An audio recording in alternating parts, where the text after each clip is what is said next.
আমি আপনাদের গত পূর্বে জুমায় যে বিষয়ভিত্তিক আলোচনা রেখেছিলাম সেই বিষয়েরই পুনরাবৃত্তি আপনাদের সামনে আবার করতে চাই। আমার আলোচ্য বিষয় মাজমুন হচ্ছে আসসালাত, নামাজ। নামাজের ব্যাপারে গত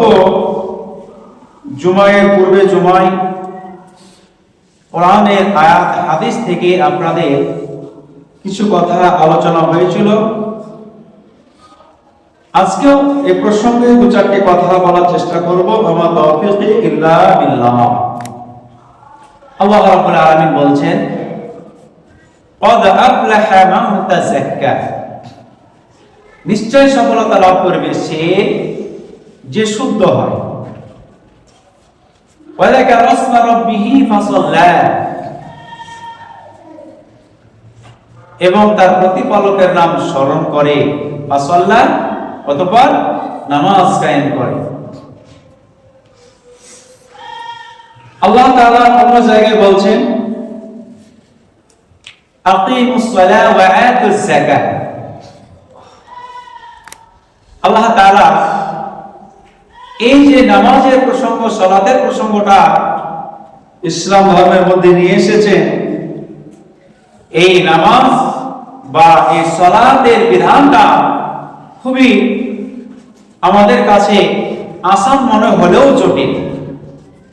কারণ এই নামাজটা আল্লাহ রাসূল আমাদেরকে আল্লাহ তাআলার পক্ষ থেকে নিয়ে এসে ঘোষণা দিয়েছিলেন। এই 5 ওয়াক্তের নামাজের ব্যাপারটা এতটাই জটিল যে আমরা মুসলমান বলে নিজেদেরকে দাবি করি,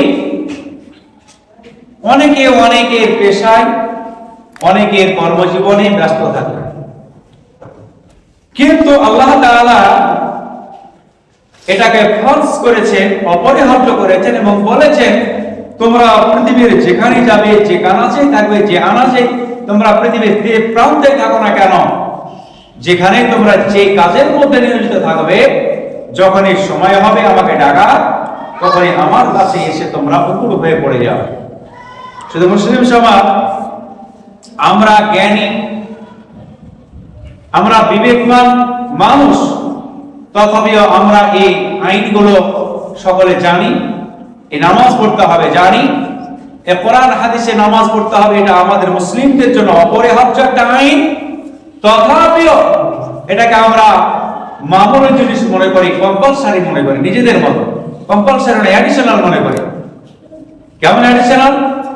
যদি আজকে মুসলিমদের মাঝে এই বিশেষ করে স্কুল পড়া বা মুন্সি পড়াই যতগুলো এই মসজিদে আমরা আজকে একত্রিত হব, বলুন তো এদের জন্য নামাজ কি শুধু সাপ্তাহিক প্রযোজ্য করা হয়েছে? আজকে যারা মসজিদে উপস্থিত হব, নারী পুরুষ নির্বিশেষে, শুধুমাত্র কি আজকের দিনটা আমাদের জন্য প্রাধান্য আছে যে জুমার নামাজটা ফজিলত আছে এটাই পড়তে হবে, বাকি আর 5 ওয়াক্তের নামাজ আমাদের পড়তে হবে না? যারা পড়ছেন আলহামদুলিল্লাহ, এটা আপনার কর্তব্য, এটা মুসলিম হিসাবে, মুমিন হিসাবে কর্তব্য। আপনাকে এটা করতেই হবে, করতে হবে না, করতেই হবে। এমনকি আপনার যতদিন পর্যন্ত নিঃশ্বাসটা না বের হবে, জ্ঞান সম্পূর্ণ থাকা অবস্থায়, আপনি যতক্ষণ জ্ঞান আপনার আল্লাহ তাআলা রেখেছেন, আপনি ভালো মন্দ বুঝতে পারবেন, বিচার আপনার থাকবে করা। আপনি দাঁড়িয়ে পারবেন না, বসে পড়বেন, বসে পারবেন না, শুয়ে পড়বেন, শুয়ে পারবেন না, আপনি ইশারাতেও আপনাকে আল্লাহর কাজ করতে হবে। সুবহানাল্লাহ। কিন্তু আমাদের এই কথাগুলো আমরা বলি আর এক পকেটে নিয়ে আরেক পকেটে বের করে চলে যাই, এক কান দিয়ে শুনি আরেকটা কান দিয়ে বের করে চলে যায়। আমাদের দশা যদি এরকম হয়ে যায়, মুসলিমদের আপনার উন্নতি হবে না, মুসলিমদের ইমানি জোশ ফুটে উঠবে না। আমাদের মাঝে এই জন্য আমরা পিছিয়ে আছি, আমাদের মালে বরকত এই জন্য হচ্ছে না।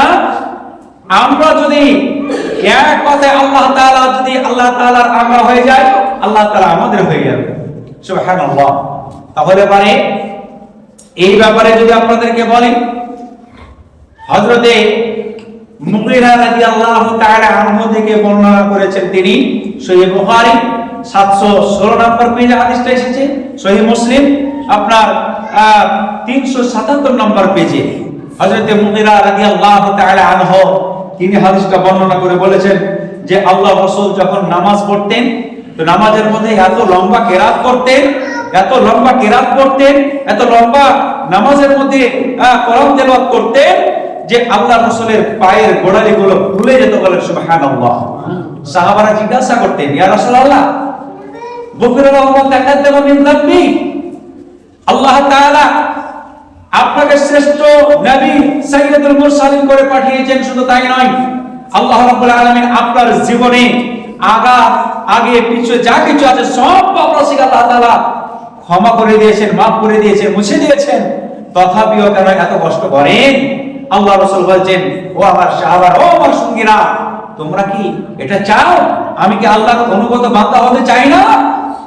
আমি তো একজন মানুষ, আল্লাহ তাআলা আমাকে পয়গম্বর নবী করেছেন ঠিকই, কিন্তু পর্যাপ্ত পরিমাণে আমি কি আল্লাহকে ডাকবো না? আল্লাহকে এই ডাকার জায়গাটা আমাকে দেবে না? একজন মানুষ, মহামানুষ, সারা পৃথিবী শুধু নয়, যে সমস্ত নবী রাসূল পয়গম্বর এসেছিলেন তিনাদের সন্তান, আমরা ফখর বা গর্ব করতে পারি যে এই উম্মতবাসীর হবেন উনি শাফাআতকারী। সুবহানাল্লাহ।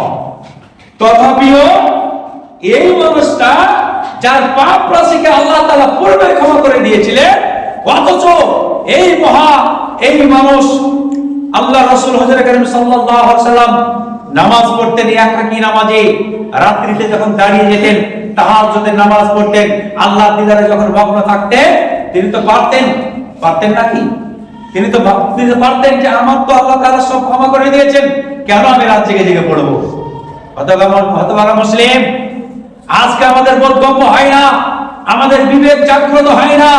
আমরা ভাবি প্রতিনিয়ত এইভাবে উঠবো, এইভাবে ঘুমাবো, এইভাবে রাত আসবে, এইভাবে দিন আসবে, আমাদের এইরকমই চলতে থাকবে।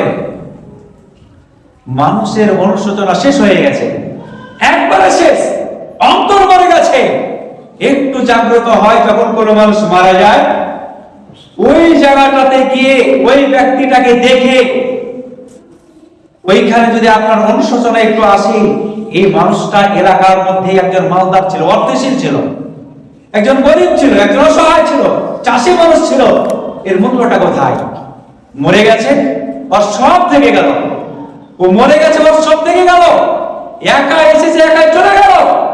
ওই জায়গাটায় যদি আপনার জীবনটাকে সেটিং করে দিতে পারতেন, তাহলে পরে পৃথিবীতে আল্লাহর ভয়টা আপনার মধ্যে সঞ্চারিত হতো, ফুটে উঠতো।